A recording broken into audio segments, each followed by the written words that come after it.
Welcome everybody to Bugbears and Brews. My name is Brian and today we're doing encounter recap number 27 of our Storm King Thunder campaign. So this one here started off with you guys back in the material plane. Well, everybody there except for Inigo. Don missed the previous session, so he decided Inigo wouldn't have gone back with everybody. He would have gone back and followed with the guys back to Broomy and try to make sure that she's okay. So that right there threw me through a curveball because I kind of had a little bit of a plan going on there, and this way that Don was involved, I switched it up a little bit. So he was able to kill a guard silently and then took its mount and headed off to town and made it before everybody got there.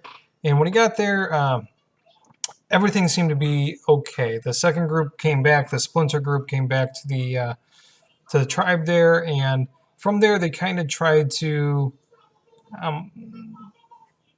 plant seeds of, not trusting that Broomy's really the princess. So they, started rumors spreading, and eventually he found out that one of the four elders was kind of behind it all. But the main thing is he didn't reveal himself. He did disguise himself the entire time, and then just constantly just keeping out of Broomy, trying to get what he can out of the situation. The other group eventually came back into play, and they came in right as everything was hitting a boiling point. It started with a group kind of arguing in the mess hall, common kitchen area, whatever you want to call it, and then it spilled out to like larger and larger fights as the tension has been building up in this town for like a week between some people believing that she's really a princess, other people not, and so the tensions, hit boiling point, and that's when things pushed over, and that's when the party arrived. I put them just near the gate of the town, and from there they had to make their way towards Broomy. Now, Inigo at this point just said screw it and dashed right to Broomy, used Dimension Door, teleported right in, and then immediately dropped disguise and said, "Hey, it's me, I'm alive," and she was really excited. And then he let the guards know. I was like, "Hey, guys, I'm alive. Everything's okay. There's fighting going on out there. We should make sure that we have Broomy protected." The guards, though, were really run down and tired from having Broomy play princess with them so much and kind of boss them around and whatnot. And so they thought, first off, it'd be better for them to go out and fight versus stay there and guard Broomy. And then second off, they thought that Inigo was actually an imposter because they were told that the group died, and so how could he be there if he died? And he's like, "Oh, no, I was in disguise this whole time." And they were about ready to believe him, but as he was walking, or as the guard that was going to do what Inigo asked him, which was to fetch the elders, he walked away, and then Inigo transformed into that guard, and just as the guard hit the door, he saw that and he paused, like, wait, you have to be a shapeshifter, you're a liar, you just transformed shape once again, now you're me. And just kind of really played up the guards not really thinking clearly due to them being mentally worn down.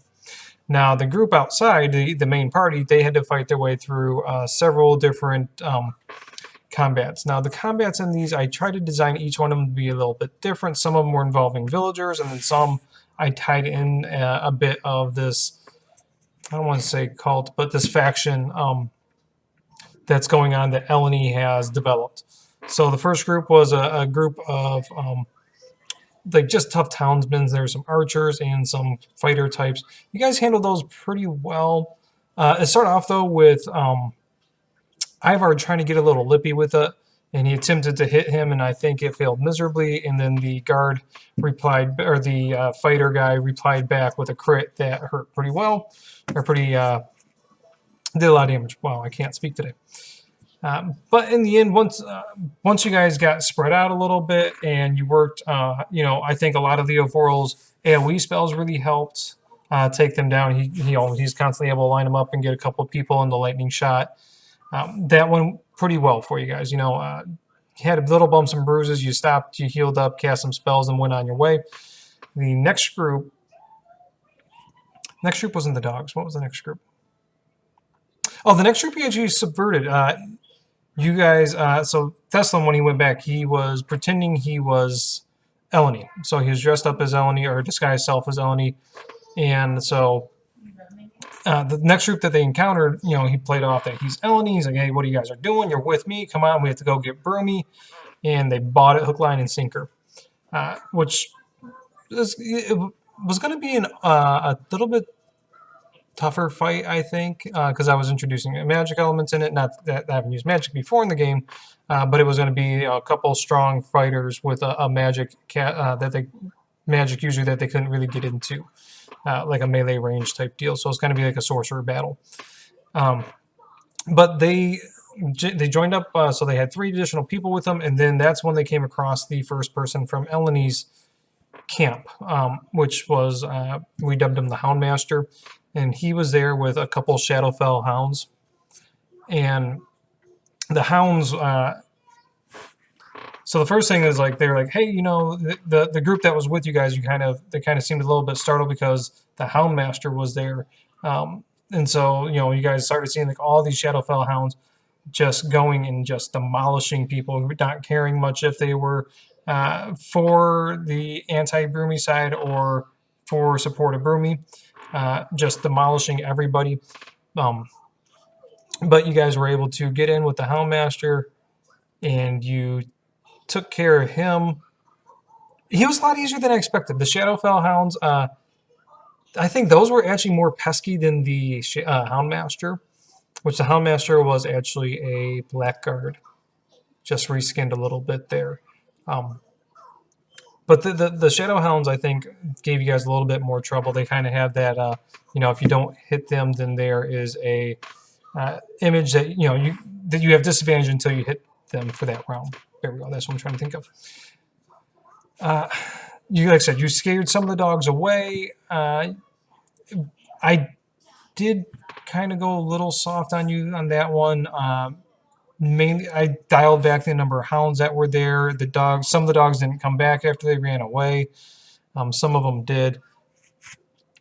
And that the juggling of the numbers, you know, that was, at first I was like, all right, this is going to be way overpowering to you guys, you know, based on how you guys were handling it at first. And so I was like, all right, a couple of them are going to run away based on, I think it was Desolin that did command. But then you guys handled it when they were gone. You handled them really well because you guys have the power of numbers. So then I tried to bring some of them back, but at that point, you guys kind of already had the stuff under control. So from there, it wasn't too hard to handle it. And then you got up to the main house, whatever you want to call it, where the elders were. You made sure that Broomy was safe. Vander heard that you guys were there. I will say, some point during the hound fight, Leo Vorel also said screw this because he was getting the crap kicked out of him. He busted a dimension door as well into the house. Ivar, I think, took a lot of damage as well. So like the damage was really bursty, but once you guys got it under control, he wasn't so bad. But leading back into the house there, you guys were, you know, regrouping, like, oh great, let's take a rest. But then you guys heard Eleni's voice outside, and you tried to confront the elder about this situation, and he instantly regretted ever betraying you guys and was going to try to set the matter straight. When you opened up the door to go let Eleni know what's up, the Houndmaster that you thought was dead was standing in front of the elder and just rammed his glaive right through him. Now, I'm really disappointed with the Houndmaster and Eleni fight. So I will say, in the end, you guys were clearly able to figure out this truly wasn't Eleni as some sort of projection or something like that of her demonic transformation or something. Who knows? But it wasn't really Eleni.